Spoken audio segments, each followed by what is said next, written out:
비가 참 많이 온 한 주였죠? 네. 그 가운데 우리를 안전하게 지켜주시고 또 거룩한 안식일의 축복을 허락하신 하나님께 진심으로 감사를 드립니다. 빗기름에도 불구하고 또 안식일을 기억하시어 성전을 찾으신 여러분 모두 한 분 한 분을 진심으로 환영합니다. 우리 옆 사람하고 뜨겁게 사랑과 소망을 담아서 오늘도 인사할까요? 서로 하늘까지 함께 갑시다. 인사해 주시면 감사하겠습니다. 특별히 박순덕 집사님 환영합니다.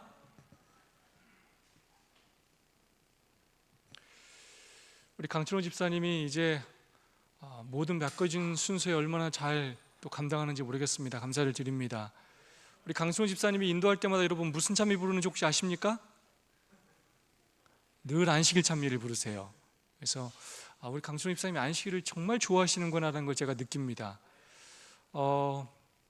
안식일은 여러 가지를 여러분이 배웠지만 안식일은 재림의 징검다리입니다. 우리가 한 번에 한 번의 안식일을 지키는 것이 바로 재림을 경험하는 것이고 재림을 향해 나아가는 그런 여정인 것입니다.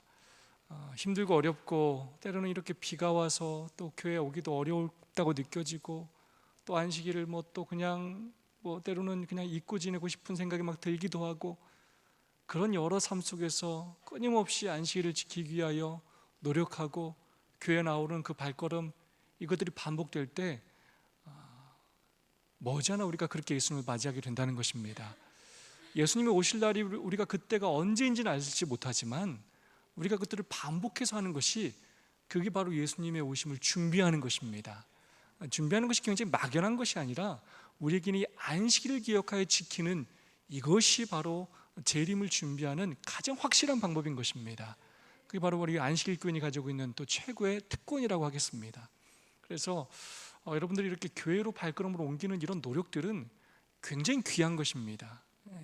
소중한 것이고요. 그래서 여러분들이 앞으로 더욱더 이 안식일을 귀히 여기시고 또 성전에 나오기를 힘쓰시고 시간을 마음을 구별하기를 더욱더 노력하시는 여러분 모두가 될 수 있기를 간절히 소망합니다. 실천해 보세요. TMI는 이런 제안을 하고 있습니다. 첫 번째, 이웃에게 먼저 인사하세요.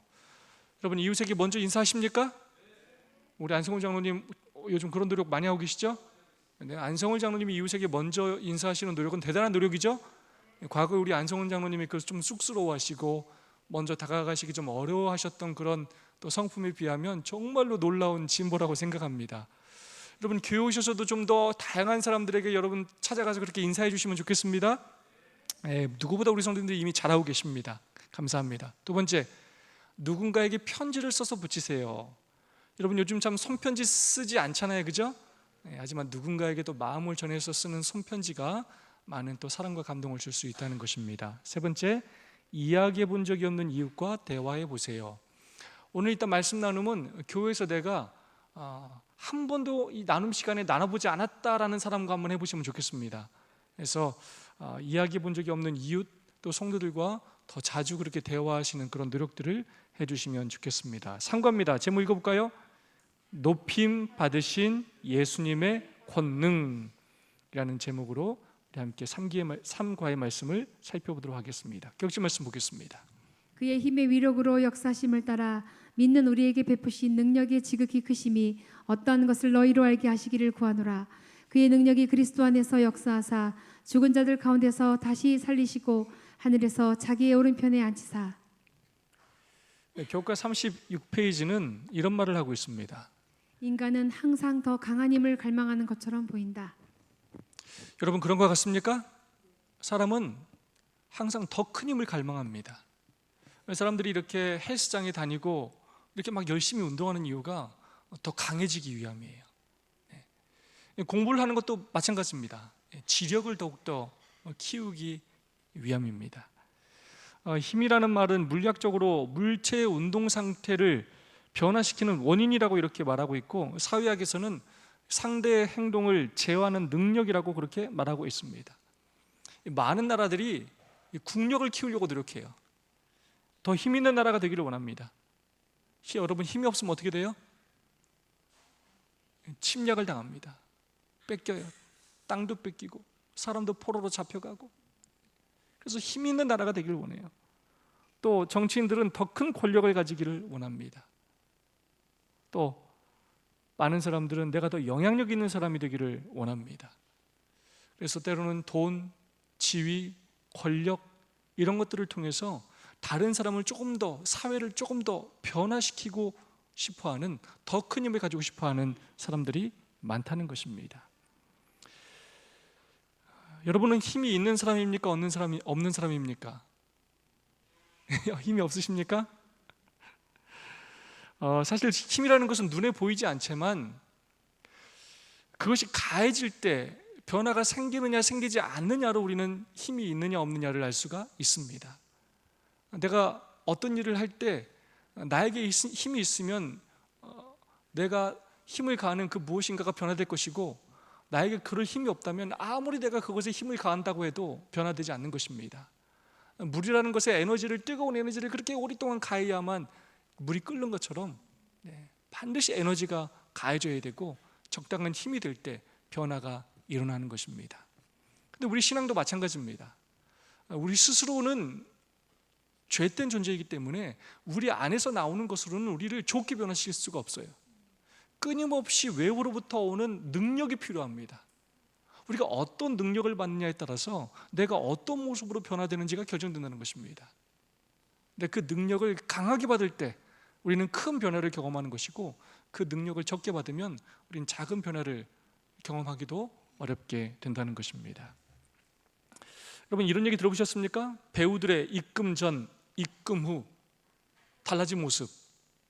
보통 배우들이 활동을 안 할 때는 다이어트도 안 하고 운동을 안 해서 살이 펑퍼짐하게 찐다고 합니다. 머리 관리도 안 하고 옷도 막 대충 입고 다니고, 그다음 어떤 작품이 딱 잡히고 입금이 딱 되면 배우들이 완전히 달라진대요.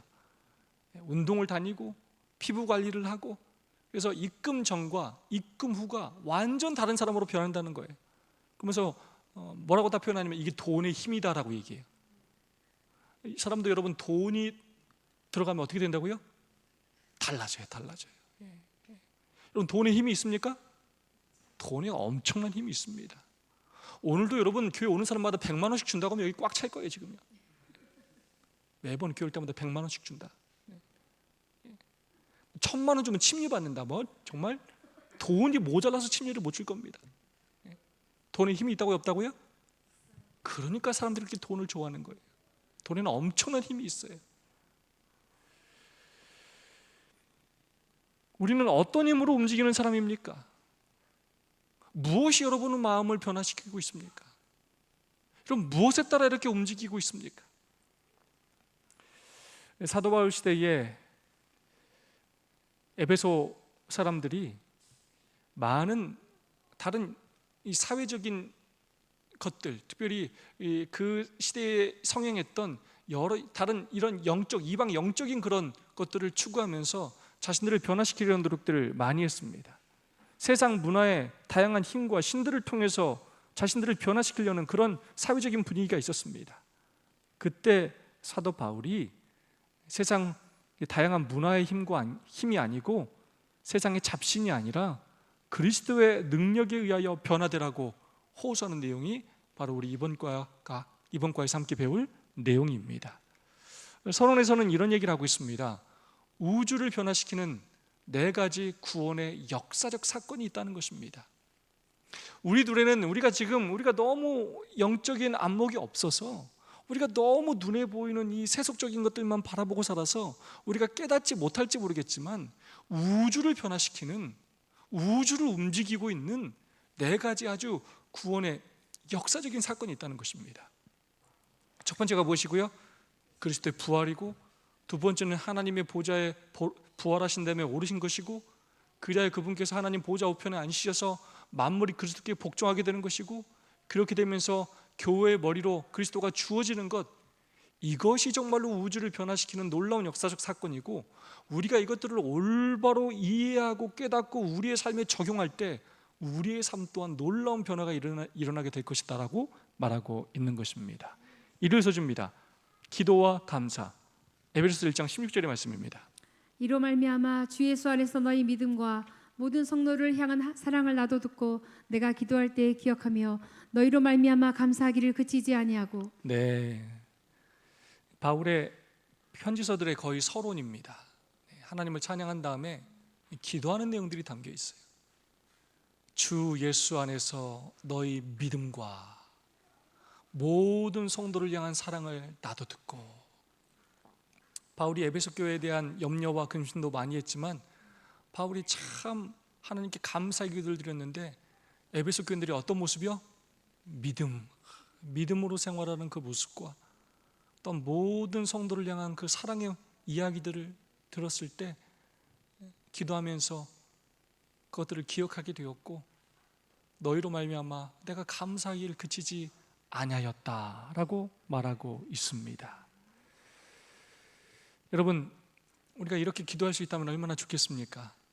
우리가 정말로 믿음 위에 굳게 서서 또 우리가 서로 더욱더 사랑해서 우리에 대한 소식들을 듣는 사람들이 그것에 대한 감사의 기도를 하나님께 드릴 수 있다면 얼마나 좋겠습니까? 슬픈 소식이 아니라, 아쉬운 소식이 아니라 서로 좋은 소식들이 전해져서 그렇게 하나님께 감사의 제목을 올릴 수 있는 우리의 삶이 될 수 있기를 정말로 간절히 소망합니다. 바울은 에베소 신자들을 위해 기도하는 일을 진지하게 받아들이며 기도 중에 그들로 인해 감사하고 신자들을 위해서 중보한다. 바울은 누구를 위해서 기도하는 일을 멈추지 않았다고요? 네, 에베소 교회와 성도들을 위한 그 기도를 멈추지 않았다는 것입니다.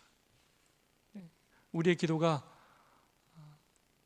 교회를 위한 기도와 또 성도들을 위한 기도로 가득 차기를 여러분 간절히 소망합니다. 우리의 애정이, 우리의 소망이 이 교회로 또 성도들로 또 불쌍한 영혼들로 그렇게 향할 수 있기를 소망합니다. 우리는 이 모습을 통해서 에베소 교인들을 향한 바울의 그 간절한 마음을 알 수가 있습니다.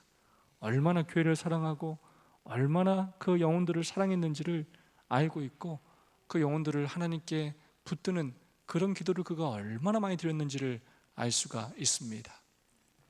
이 바울의 기도의 분위기를 보면 감사가 흘러 넘쳐요. 여러분, 요즘 여러분이 드리는 이 기도의 분위기는 어떻습니까? 너무 슬픔이 가득하진 않습니까? 너무 걱정이 좀 가득하진 않습니까? 너무 때로 절망적이지 않습니까? 물론 하나님께서는 그런 기도도 여러분 들어주십니까? 네, 들어주시고 또 기뻐하시고 우리를 불쌍히 여겨주시고 위로해 주시고 긍휼을 베풀어 주십니다. 그러나 우리가 우리의 기도의 분위기가 어떤지를 다시 한번 돌아보고, 우리가 너무 현세적인 축복만 간구하고 있지는 않은지, 우리가 예수님이 계신데도 불구하고 감사의 제목이 흘러 넘침에도 불구하고 그것들은 하나도 보지 못한 채 너무 좌절하고 절망하고 있지는 않은지 다시 한번 우리의 기도를 돌아보는 이 시간이 되기를 소망합니다.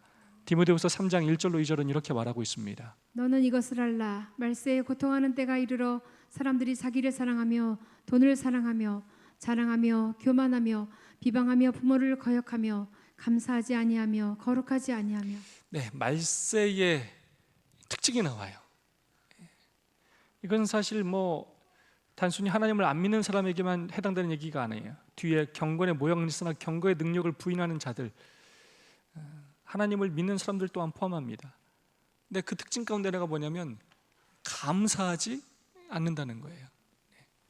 너무나 그것들을 당연하게 생각하고 우리가 하는 행위들, 신앙의 행위들의 대가로 그렇게 생각하는 경향이 점점 진해진다는 거예요.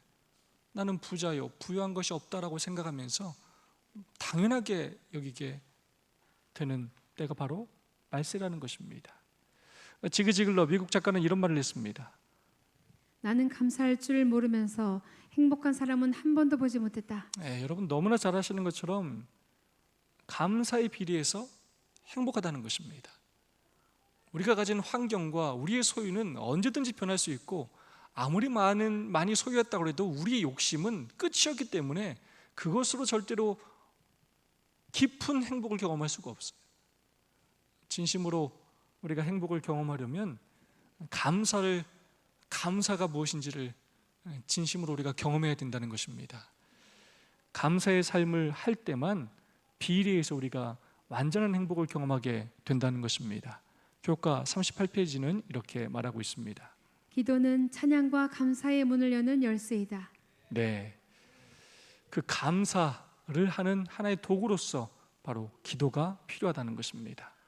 그래서 기도는 찬양과 감사의 문을 여는 열쇠이다라고 그렇게 교과는 말하고 있습니다. 우리가 감사의 기도도 하고 또 감사의 찬양도 하고 감사의 글도 쓰고 감사의 말로 서로 또 격려하고 또 위로하고 하는 일들을 할 때 우리의 삶이 분명히 변화될 수 있다는 것입니다. 우리를 변화시키는 것이 다른 어떤 특별한 것이 아니라 우리가 또 이 하나님께 감사하는 마음으로 살아갈 때 성령 하나님께서 우리 마음에 역사하셔서 우리의 심령을 변화시키고 또 환경까지도 변화시킬 수 있다는 것입니다. 신물교훈에 있는 말씀입니다. 우리가 항상 주님을 우리 앞에 모시고 마음으로부터 그분에게 감사와 찬송을 돌린다면 우리의 신앙생애는 늘 새로운 힘을 얻게 될 것이다.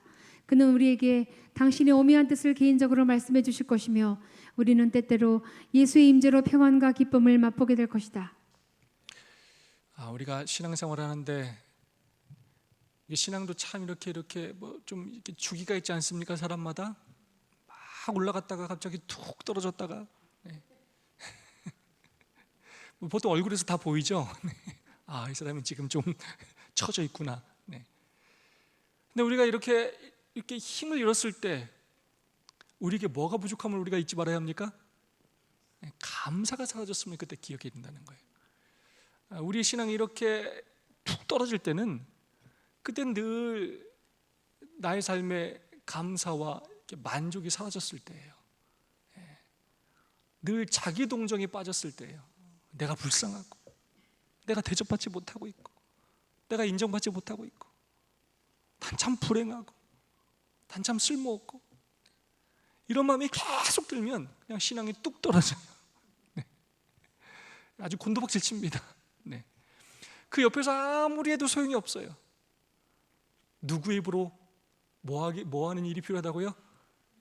나의 입으로 내가 나의 삶에 하나님께서 어떤 감사의 제목들을 주셨는지를 깨닫고 입으로 그 감사의 제목들을 고백하기 시작할 때 우리는 신앙의 새로운 힘을 얻게 된다는 것입니다. 그러면 예수님의 임재를 경험하게 되고 전에 느끼지 못했던 평안과 기쁨을 맛보게 된다는 것입니다. 왜 우리가 그렇게 힘든지 하나님께서 우리에게 그 개인의 오묘한 우리를 향한 섭리를 말씀해 주신다는 거예요. 유명 말씀이죠. 쉬지 말고 기도하라라고 데살로니가전서 5장 17절은 말하는데 이 말은 일도 하지 말고 가만히 무릎 꿇고 기도만 하루 종일 하라는 뜻이 아닙니다. 모든 우리의 매일의 순간의 삶에서 감사의 제목을 단서를 찾으며 살라는 것입니다. 자, 지금 우리 옆 사람 한 번씩 볼까요? 옆 사람 한 번씩 보시고 우리 오늘 감사의 제목 한 가지씩 한번 얘기해 볼까요? 아까 임용 집사님 여기 안 부딪히고 주차 잘하셔서 저는 하나님께 참 감사합니다.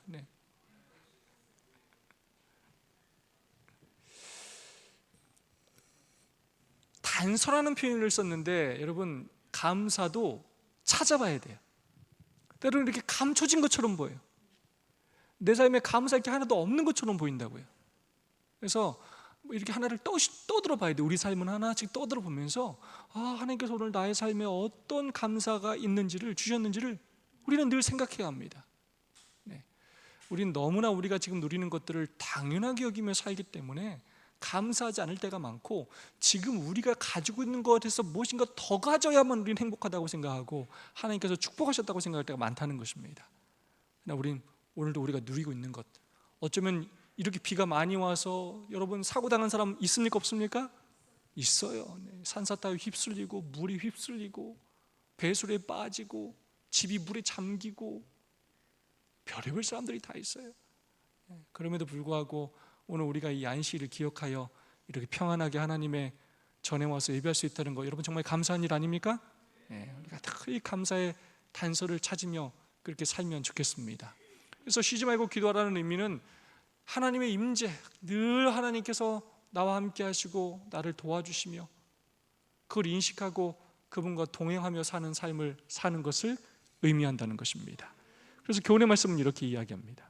기도는 제자도의 본질적인 요소이다. 쉬지 않고 기도한다는 것은 하나님께 삶의 문제를 내어놓고 조언을 구하며 그분의 임재에 항상 열려 있는 것이다. 아멘. 그래서 쉬지 말고 기도하는 건 말 그대로 그냥 무슨 일을 하면서 그냥 하나님께 얘기하는 거예요. 밥 먹을 땐 하나님 감사합니다. 설거지할 때 하나님 저 설거지 할게요. 또 일할 땐 하나님 저 일 시작합니다. 끊임없이 하나님과 교제하며 하나님이 내 옆에 계심을 생각하고 하나님 도와주세요. 하나님 지혜 주세요. 아이고 제가 미워지려고 하네. 하나님 저 사람도 사랑하는 마음을 주세요. 하나님 저 이제 운전 시작합니다.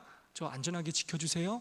끊임없이 이렇게 하나님과 나의 모든 삶을 통하여 이렇게 하나님의 임재를 의식하면서 감사의 제목들을 찾고 고백을 하라는 것입니다. 오늘 소주입니다. 성령의 지혜를 체험하기. 우리 주 예수 그리스도의 하나님 영광의 아버지께서 지혜와 계시의 영을 너희에게 주사 하나님을 알게 하시고 너희 마음의 눈을 밝히사 그의 부르심의 소망이 무엇이며 성도 안에서 그의 기업의 영광의 풍성함이 무엇이며 그의 힘의 위력으로 역사하심을 따라 믿는 우리에게 베푸신 능력의 지극히 크심이 어떠한 것을 너희로 알게 하시기를 구하노라. 사도 바울이 그렇게 열심히 성경을 연구하고 그가 아주 최고의 교육을 받았지만 그도 사실 예수 그리스도를 알지 못했어요. 그가 오히려 예수님 믿는 사람을 핍박하고 잡아 죽이지 않았습니까? 그런 그가 어떻게 예수님을 알게 됐어요? 다메섹 도상에서 예수님께서 계시로 자신을 보여주셨어요. 하나님의 임재와 역사하심을 통하여 그가 예수님을 보았습니다.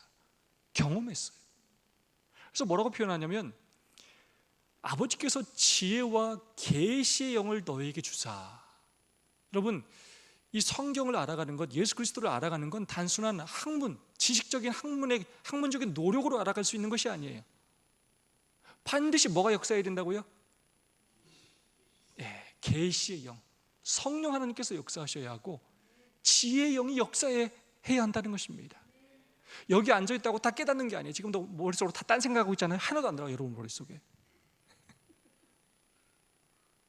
여러분이 그래서 묵상 기도할 때 뭐라고 기도해야 되냐면 뭐라고 기도해야 돼요? 오늘 말씀을 들을 때 성령 하나님 제 마음 가운데 역사해 주시고 제 귀를 열어주셔서 이 말씀을 오늘 제 마음속에 심겨질 수 있도록 이 말씀으로 은혜 받고 감동받을 수 있게 해달라고 기도하셔야 돼요. 그래서 똑같이 말씀 듣지만 안식일을 끝나고 나갈 때 보면 말씀 들은 사람들의 얼굴이 다 달라. 왜 달라요? 뿌려지는 씨는 똑같도 뭐가 다르다고 지금요? 마음의 밭의 상태가 다 달라요. 마음의 밭의 상태가.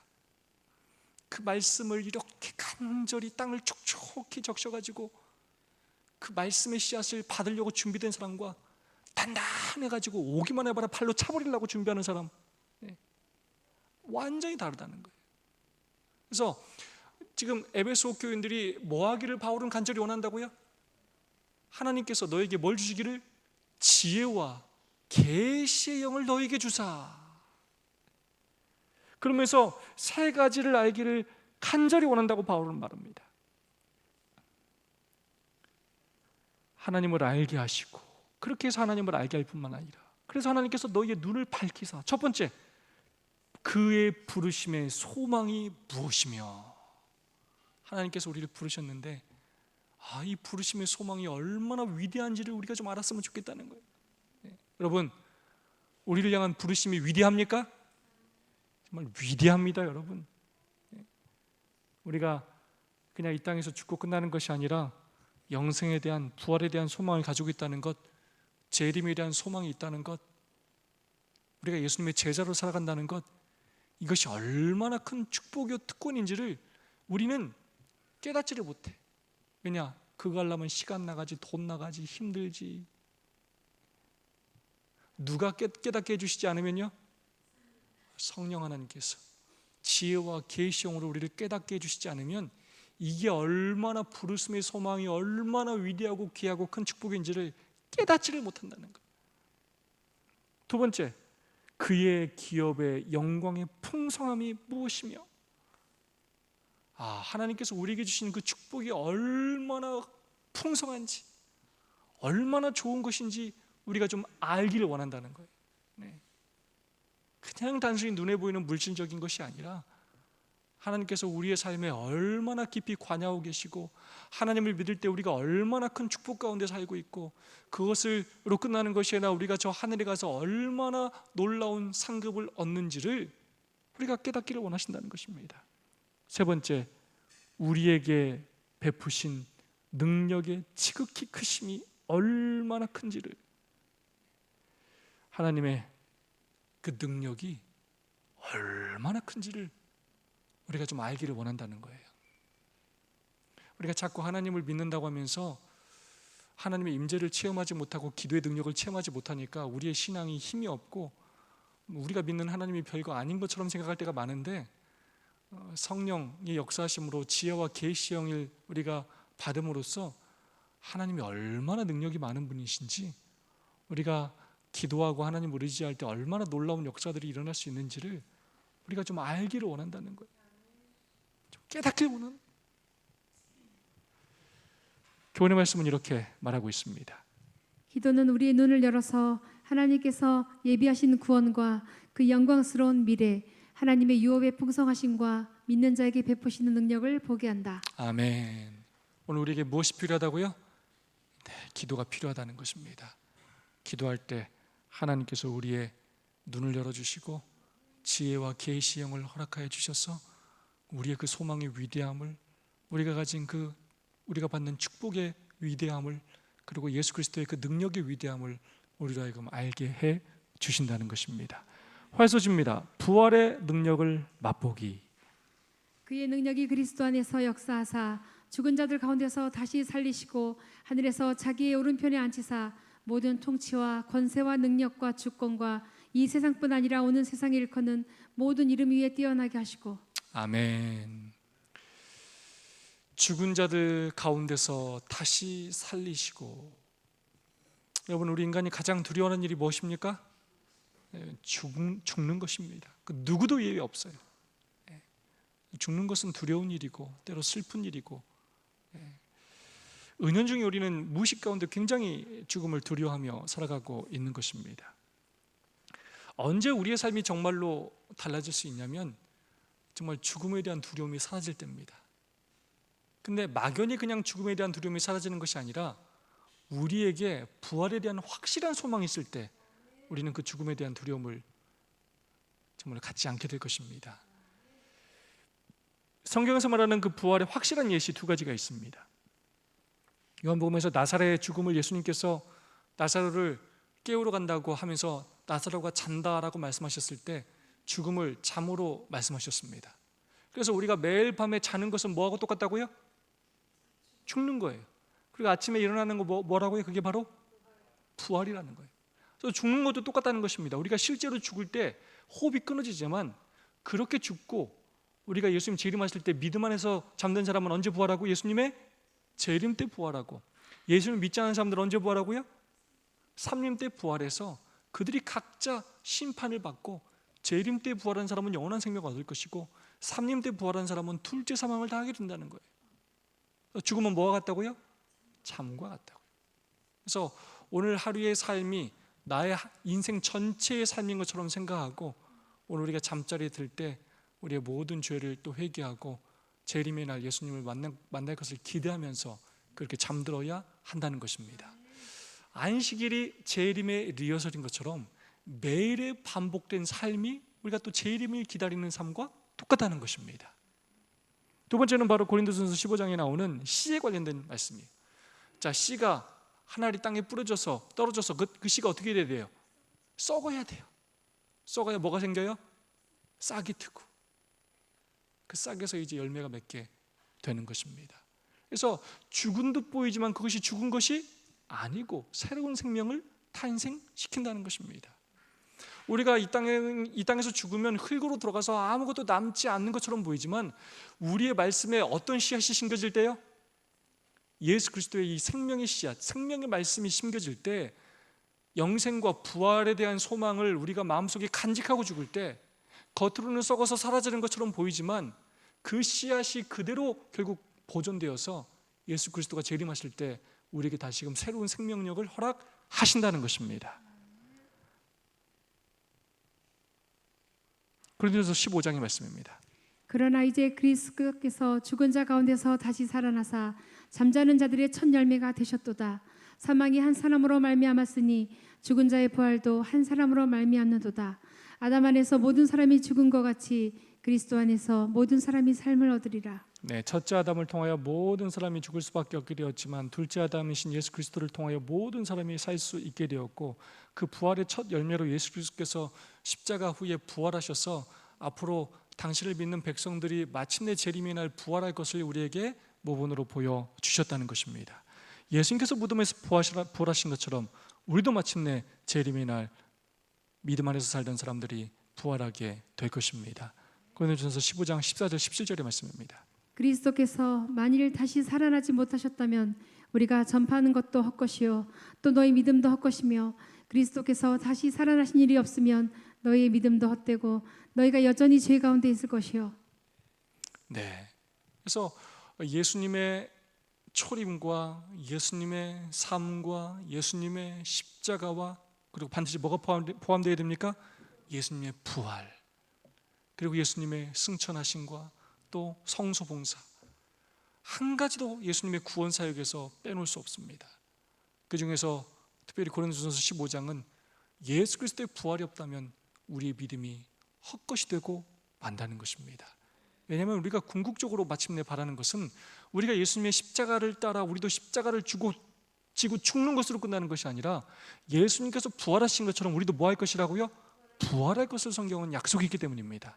그래서 우리의 신앙의 끝이 슬픔, 죽음이 아니라 영광스러운 부활이라는 사실을 우리는 꼭 기억해야 하겠습니다. 교회 증언 8권에 있는 말씀입니다. 예수님은 요셉의 새 무덤에 누워 계시지 않으신다. 그분은 부활하셔서 하늘로 승천하셨고 거기서 우리를 위하여 중보하고 계신다. 우리에게는 우리를 사랑하셔서 우리를 위해 돌아가신 구주가 계신다. 그러므로 그분을 통하여 우리는 소망과 힘과 용기와 그리고 그분의 보좌에 그분과 함께할 자리를 가질 수 있게 되었다. 그대가 그분을 부를 때 그분께서는 언제든지 그대를 도우실 수 있고 또한 즐겨 도와주신다.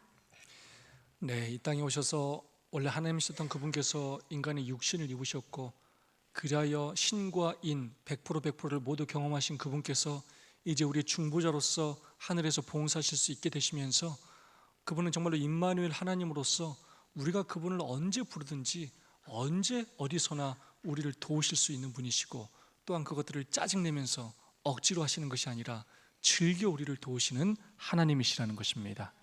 수요소주입니다. 모든 능력 위에 계신 그리스도, 그의 능력이 그리스도 안에서 역사하사 죽은 자들 가운데서 다시 살리시고 하늘에서 자기의 오른편에 앉히사 모든 통치와 권세와 능력과 주권과 이 세상뿐 아니라 오는 세상에 일컫는 모든 이름 위에 뛰어나게 하시고. 우리 예수님 승천하신 다음에 누구 오른편에 앉으셨다고요? 하나님의 오른편에 앉으셨고, 하나님께서 어떤 능력을 주시느냐? 모든 통치와 권세와 능력과 주권과 이 세상뿐 아니라 오는 세상에 일컫는 모든 이름 위에 가장 뭐하게 하셨다고요? 뛰어나게, 가장 큰 힘과 능력과 권세를 예수님께 주셨다는 것입니다. 모든 능력 위에 계시다는 것입니다. 여호와께서 내 주에게 말씀하시기를 내가 내 원수들로 내 발판이 되게 하기까지 너는 내 오른편에 앉아 있으라 하셨도다. 시편 110편은 승천하신 후에 하나님 보좌 우편에 앉으신 예수님의 모습을 보여주고 있는데, 그 원수들이 다 예수님 어디에 있다고요? 발판에 있다고요. 다 예수님께서 발로 밟고 계시다는 것입니다. 예수님이 최고의 승리자로서 그렇게 계시다는 것을 우리에게 보여주고 있습니다. 제목처럼 모든 능력 위에 우리 예수 그리스도께서 계시다는 것입니다. 우리가 아무리 대단하다고 여기는 그 어떤 존재들도 다 누구 밑에 있다고요? 예수 그리스도 밑에 있다는 것입니다. 교과 있는 말씀입니다. 헬레니즘 시대기 전역에서 주술 행위의 가장 중요한 특성은 사실상 삶의 모든 측면에 영향력을 행사하는 영의 세계를 인식하는 것이었다. 주술사의 역할은 도움이 되는 영과 해로운 영을 구별하고 영의 고유한 작용과 상대적인 힘과 권위를 배우는 것이었다. 이러한 지식을 통해 개인의 이익을 위해 영혼을 조종할 수 있는 수단, 말 또는 글로 된 주문, 부적 등을 만들 수 있었다. 적절한 주문을 사용하면 영으로 인한 질병을 치료하거나 전차 경주에서 이길 수 있었다. 네, 에베소의 편지를 쓰는 이 당시에 그들은 이 주술 행위를 굉장히 중요한 하나의 그 문화처럼 여기며 보편적으로 그렇게 의지하고 살았다는 것입니다. 뭐 요즘도 여전히 그렇지 않습니까? 요즘도 많은 사람들이 점집을 찾아가죠. 네, 요즘 뭐 타로점도 보고요. 그 외에도 굉장히 많은 또 이렇게 영매들, 강신수사들을 찾아가면서 그들을 의지합니다. 여러분, 그들에게도 능력이 있어요, 없어요? 있습니다. 아예 없지 않아요. 네, 사단이 가장 마지막으로 사용하는 무기가 바로 강신술 아닙니까? 강신술에 어마어마한 능력이 있습니다. 그러나 여러분, 그런 능력과 우리 예수 그리스도의 능력과 비교할 수가 있다고요, 없다고요? 비교할 수가 없다는 것입니다. 다른 능력을 의지하지 말고 예수 그리스도의 그 능력을 의지하라는 것입니다. 그 능력을 통하여 변화를 경험하라는 것입니다. 시대 소망이 아주 중요한 말씀이 있습니다. 자신을 하나님께 바치기를 거부하는 영혼은 모두 다른 세력의 지배를 받게 된다. 아멘. 결국은 우리는 누군가의 지배를 받으며 사는 존재라는 거예요. 선악간의 대쟁투에서 우리가 성령 하나님의 지배를 받지 않으면 우리는 결국 악령의 지배를 받으며 살게 된다는 것입니다. 우리가 성령 하나님을 선택하지 않으면 자신을 하나님께 바치기를 거부하는 모든 영혼은 결국 다른 세력의 지배를 나도 모르는 사이에 받게 되는 것입니다. 그럼 우리가 끊임없이 하나님의 이름을 부르며 그분의 도움을 구해야 합니다. 이게 아무것도 아닌 것 같고 마치 그냥 뭐 때로 주술을 외우는 것처럼 그런 느낌이 들지 모르겠어요. 하지만 그런 마음가짐이 아니라 정말로 하나님의 임재를 간절히 바라는 마음과 그분이 나를 도우실 수 있다는 그런 믿음으로 우리가 화요일 종료의 계단에서 배운 것처럼요, 진심으로 하나님 도와주세요 라고 그분의 이름을 부르면서 그분의 도움을 구해야 합니다. 끊임없이 우리가 그분을 간절히 구할 때 그분께서 우리의 마음 가운데 역사하실 것이고 그렇게 우리에게 새로운 능력을 주실 것입니다. 교육 173페이지의 말씀입니다.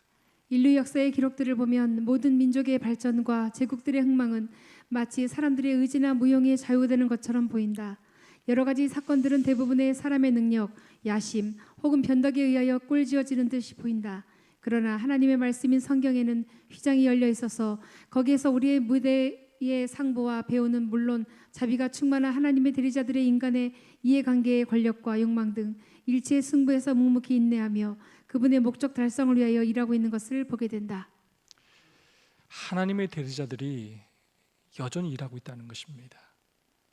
세상을 보면 그냥 그 세상의 발전과 제국의 흥망이 마치 그냥 권력가들의 의지나 그냥 힘 있는 사람들에 의해 좌우되는 것처럼 보이지만 그렇지 않다는 거예요. 우리가 성경의 휘장을 이렇게 펼쳐서 자세히 살펴보면 그 뒤에서 일어나는 그 선악의 대쟁투의 모습을 볼 수 있고 그 가운데 하나님의 대리자들이 얼마나 묵묵히 인내하며 하나님의 일을 하고 있는지를 마침내 보게 된다는 것입니다.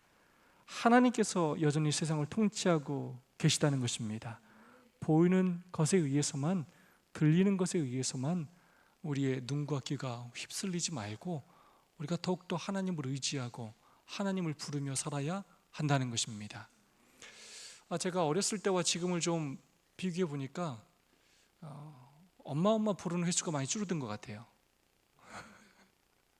어렸을 때는 참 엄마 많이 부르고 뭐죠 했던 그런 일이 많았던 것 같아요. 제가 지금도 생각해 보니까 저희 서준이가 이제 중학교 2학년인데 별로 아빠를 많이 안 불러요, 전보다. 어릴 때는 끊임없이 하루에도 몇십 번 아빠 이렇게 부르면서 아빠의 도움을 그렇게 구했던 때가 있는데 요즘 주아에게는 아빠 소리를 듣는 게 참 쉽지가 않은 것 같아요. 우리가 클수록 누구 이름을 잘 안 부른다고요? 아빠 엄마를 잘 찾지 않아요. 마치 우리가 장성한 사람이 되어서 부모의 도움을 느끼지 않는 것처럼 어쩌면 우리가 신앙생활을 오래 하면서 하나님을 부르지 않으며 너무나 자연스럽게 신앙생활을 하고 있지 않은가라는 생각을 하게 됩니다. 하나님을 부르지 않으면서 우리는 너무나 그냥 안식일도 지키고 예배도 드리고 그렇게 살아갈 때가 많아요. 하나님의 도우심을 구하지 않은 채 그냥 형식적으로 살아갈 때가 우리 가운데 있지는 않습니까? 우리가 정말로 하나님을 진심으로 믿고 그분이 얼마나 놀라운 능력을 가지신 분인지, 얼마나 우리를 돕기를 기뻐하시는지 그분을 정말로 정답게 부르면서 그분의 임재를 간절히 소망하면서 사는 우리가 되기를 소망합니다. 교훈의 말씀입니다. 예수님을 권세들과 비교한 것은 그분이 비교할 수 없이 높으신 분이시며 그는 이 세상을 넘어 다가올 세상까지 다스리시는 주님임을 증거하기 위해서이다. 네, 다가올 세상까지 다스릴 바로 그분이십니다. 자, 목요일 소식 마지막입니다. 예수, 만물, 그리고 그의 교회. 또 만물을 그의 발 아래 복종하게 하시고 그를 만물 위의 교회의 머리로 삼으셨느니라. 교회는 그의 몸이니 만물 안에서 만물을 충만하게 하시는 이의 충만함이라. 그래서 에베소서는 기독론, 예수 그리스도가 누군지 예수 그리스도에 대해서 자세히 얘기할 뿐만 아니라 또 교회론, 교회에 대해서 많은 이야기를 합니다. 만물을 그의 발 아래에 복종하게 하시고 만물의 주인이세요. 만물에서 가장 능력이 뛰어나신 분이 바로 예수 그리스도십니다. 그를 만물 위에 교회 머리로 삼으셨으니, 그래서 예수 그리스도께서 교회의 머리십니다. 교회는 그의 몸이니, 교회는 그리스도의 몸이라는 것입니다. 만물 안에서 만물을 충만하게 하시는 이의 충만함이니라 라고 말하고 있습니다. 그래서 에베소 1장 22절 23절 말씀을 정리하자면 교회는 그리스도의 몸이고 그리스도는 교회를 자신과 동일시 하신다는 것입니다. 예수님께서 이 교회를 너무나 사랑하신다는 것입니다. 그리스도는 교회 자신의 충만으로 충만케 하신다는 거예요. 그래서 하나님은 이 교회를 통하여 당신의 능력을 베푸신다는 거예요.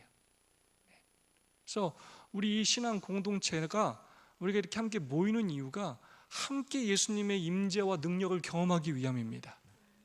우리가 서로 사랑하면서 함께 기도하면서 그렇게 그 하나님의 놀라운 임재뿐만 아니라 우리를 변화시키는 그 능력을 경험한다는 것입니다.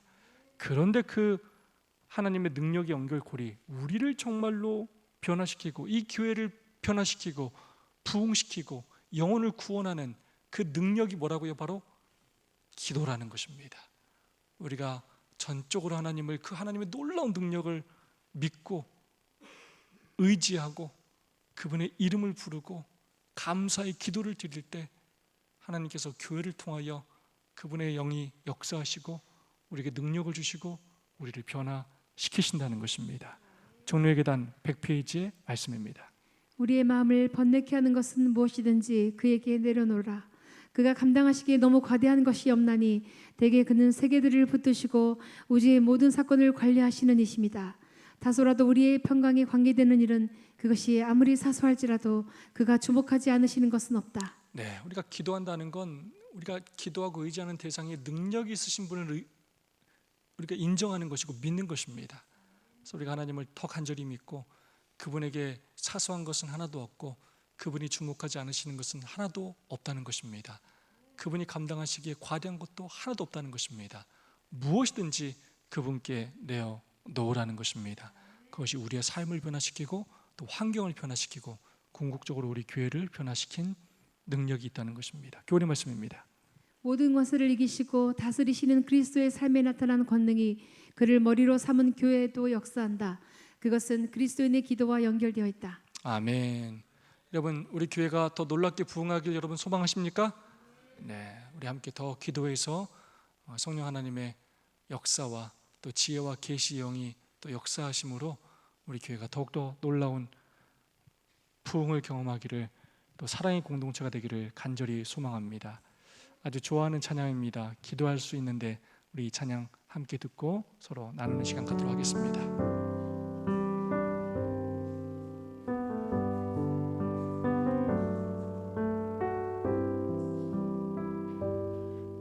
기도할 수 있는데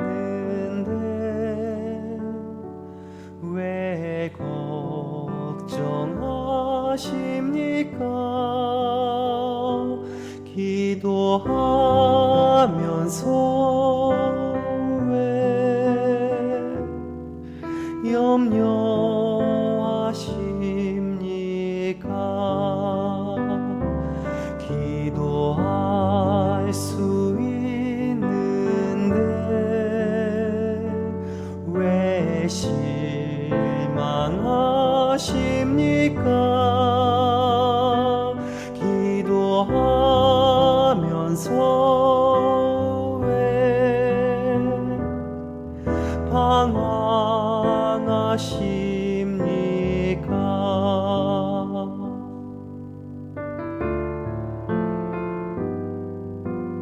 주님 앞에 무릎 꿇고 간구해 보세요. 마음을 정결하게 뜻을 다하여 기도하면 되는데 왜 걱정하십니까? 기도하면서 왜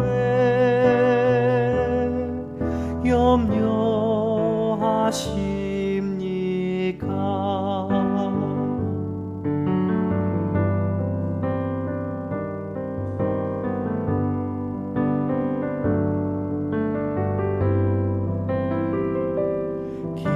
기도할 수 있는데 왜 걱정하십니까? 기도하면서 왜 염려하십니까?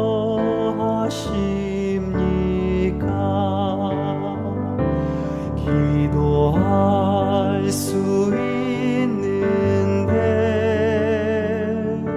왜 실망하십니까? 기도하면서 왜 방황하십니까?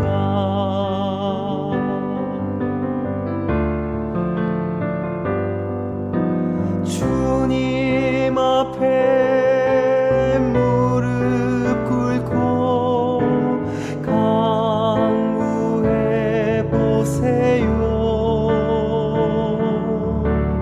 마음을 정결하게 뜻을 다하여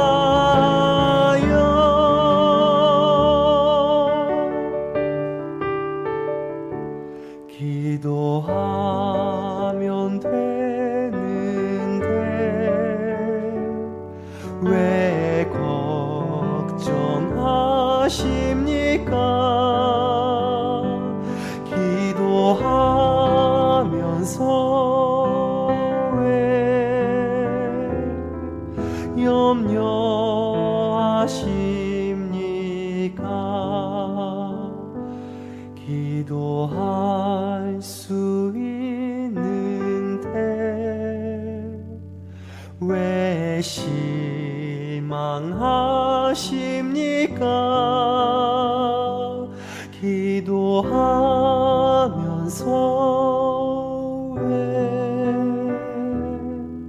방황하십니까? 아멘. 네, 우리 두 분, 세 분씩 짝을 지으셔서 나는 요즘 어떤 기도를 드리고 있는지, 나에게 변화가 필요한 기도 생활이 있다면 어떤 점일지 서로 고백해 주시고 또 서로를 위해서 변화된 삶을 살아갈 수 있도록 간절히 기도해 주시면 감사하겠습니다. 오늘 좀 새로운 멤버들하고 한번 해볼까요? 내가 평소에 좀 안 해봤다 하는 멤버들 좀 함께 하시면 좋겠습니다. 우리 서지원 집사님, 우리 박순덕 집사님 같이 한번 하실까요? 네, 유희자 집사님, 우리 남경 집사님 같이 한번 하시고요. 우리 배나영 집사님, 우리 이명 집사님하고 한번 하시고요.